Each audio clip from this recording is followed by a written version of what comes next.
Hello everyone, मैं विपिन एक बार फिर से आपके सामने और आज मैं लेकर आया हूँ lecture number 123 on smart read vocab.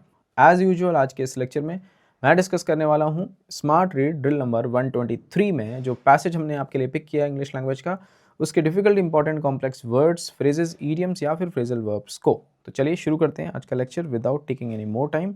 और आज का पहला वर्ड है आपके सामने रूमिनेशन। रेफरेंस क्या लिखा है रूमिनेशन का? His rumination in public recently of how history will judge him once he leaves office has therefore led to brutal public excoriation of his tenure in the social media. क्या meaning है rumination का, एक बार देखते हैं। A deep or considered thought about something, यानी किसी बात पर, किसी विषय पर बहुत गहरा चिंतन, उसको हम बोलते हैं rumination। ये नाउन के तौर पे यूज़ होता है, TION से एक हिंट मिल रहा है हमें। और अगर हम एक्शन के तौर पे बात करें तो ruminate मतलब हुआ गहन चिंतन करना, ठीक है। और एग्जाम्पल से डिस्कस करते हैं इसको। Cultural introspection. The growing influence of western culture has led to rumination among traditionalist about preserving India's rich cultural heritage. बहुत सारे लोग होते हैं जो ऐसा मानते हैं कि बाहर जो वेस्टर्न कल्चर है बेसिकली वो हमारे देश को इन्फ्लुएंस कर रहा है, उससे हमारा देश गलत डायरेक्शन में जा रहा है। तो वो बात करते हैं, पहले तो वो गहन चिंतन करते हैं इस बात पर, और फिर वो इसको हमारे कल्चरल हेरिटेज को प्रिजर्व करने की बात करते हैं, उसको एडवोकेट करते हैं, ठीक है। एजुकेशन सिस्टम के कॉन्टेक्स्ट में एग्जांपल दिया, the introduction of the national education policy 2020 led to widespread rumination among educators, parents and policymakers on how it would reshape the Indian educational landscape। जब 2020 में एजुकेशन ये नेशनल एजुकेशन पॉलिसी अनाउंस हुई, तब सब लोगों में एक तरीके से चिंता की लहर दौड़ गई। Educators, parents and policy makers ये गहन चिंतन में डूब गए कि आगे चल के ये कैसे रीशेप करेगी हमारे एजुकेशनल लैंडस्केप को, ठीक है। सो गहन चिंतन करना, बहुत ज़्यादा विचार करना। The poets rumination on nature inspired many of his best works. जो कवि हैं बेसिकली नेचर को लेके बहुत ज़्यादा सोचते हैं, विचार करते हैं, और इस चीज़ ने उनको इंस्पायर किया, उनके बहुत अच्छे अच्छे जो उन्होंने कविताएं लिखी उनको लेके, ठीक है। बहुत सही example. After much rumination he decided to move abroad for better career prospects. काफ़ी सोच विचार करने के बाद उसने डिसाइड किया कि उसे बाहर जाना है, बिल्कुल सही है। The philosophers rumination on existential questions became the foundation of his theory. अब कोई फिलोसफर है, वो एग्जिस्टेंशियल क्वेश्चंस पे काफ़ी विचार करते हैं, लाइक हु एम आई, मैं क्यों पैदा हुआ, मेरा अस्तित्व क्या है जीवन में, मैं किस लिए बना हूँ, इस तरीके के जो क्वेश्चंस होते हैं, इसने लीड किया, उन्होंने जो आगे चल के एक थ्योरी लिखी उसकी फाउंडेशन को बनाने के लिए, ठीक है, ये भी सही है। The rumination of the scientist research had several typing errors in it. अब ये कोई सेंस नहीं बन रहा, इसको हम एलिमिनेट कर सकते हैं। आगे बढ़ते हैं। सिनोनिम्स की बात करें तो रिफ्लेक्शन, पॉन्डरिंग, सोच विचार करना, कंसिडरेशन, अगेन विचार करना। एंटोनिम्स की बात करें तो नेग्लेक्ट, थॉटलेसनेस, कोई विचार ही नहीं है, अनदेखी की जा रही है, तो वो एंटोनिम्स कंसीडर किए जा सकते हैं रूमिनेशन के।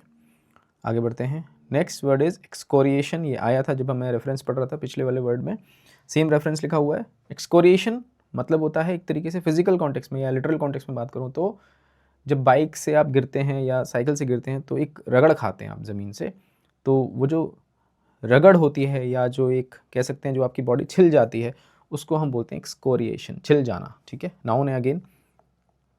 और फिगरेटिवली अगर बात करें तो एक्सकोरिएशन का मतलब होता है एक तरीके से harsh criticism, the act of harshly scolding, criticizing, denouncing और एक्सप्रेसिंग इंटेंस डिसअप्रूवल। बहुत बुरी तरीके से आप किसी को फटकार लगा रहे हो, किसी की डांट लगा रहे हो, किसी को क्रिटिसाइज कर रहे हो, उसको हम बोलते हैं एक्सकोरिएशन। दो एग्जाम्पल्स लिखे हैं यहाँ पे। The governments handling of the migrant crisis during the covid lockdowns faced widespread excoriation from opposition leaders and human rights activist. Migrant crisis जब देखा हमने कोविड-19 में, तब गवर्नमेंट की बहुत ज़्यादा फटकार लगी थी, बहुत ज़्यादा क्रिटिसिज्म झेलना पड़ा था, सही एग्जाम्पल है। जुडिशियल डिसीजंस के कॉन्टेक्स्ट में लिखा example, the supreme court's decision in a high profile case led to excoriation from various legal experts who felt it undermined the principles of justice and equity. हमने देखा कि supreme court ने एक decision में कैसे जो एक तरीके से प्रभुत्वशाली लोग थे, इन्फ्लुएंशियल लोग थे, उनके फेवर में डिसीजन दे दिया, तो इससे उनको भी बहुत ज़्यादा क्रिटिसिज्म झेलने को मिला, ठीक है। चार और एग्जाम्पल्स हैं, इनको भी पढ़ते हैं। The politician faced fierce excoriation for his controversial remarks during the debate. सही example.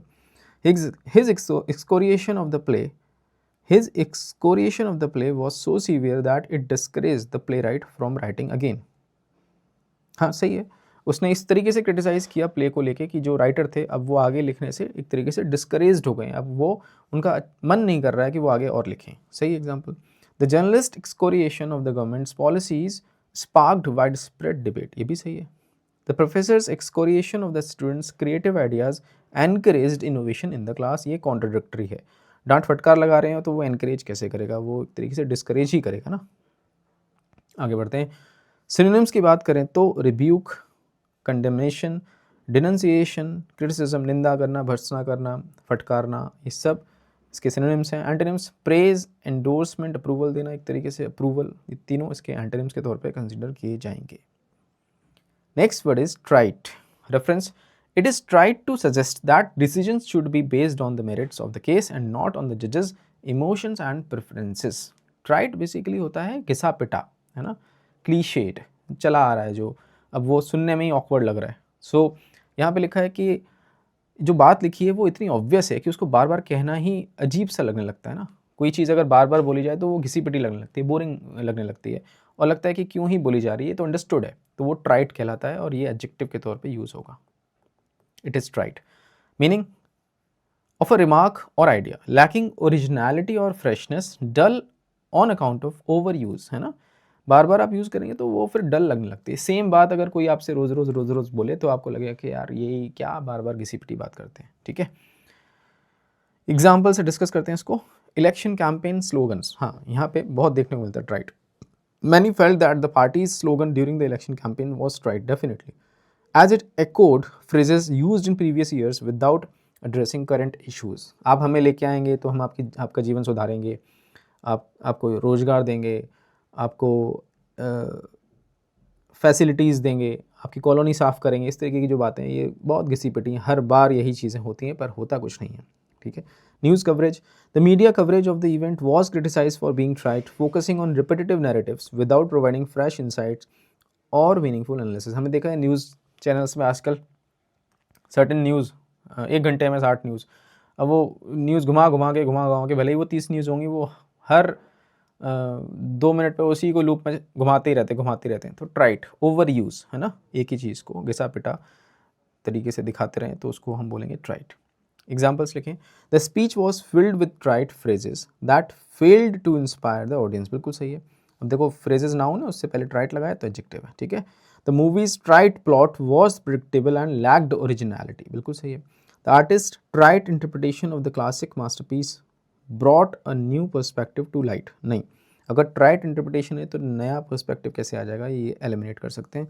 The professor warned against using trite expressions in academic papers, ये बिल्कुल सही है। आगे बढ़ते हैं।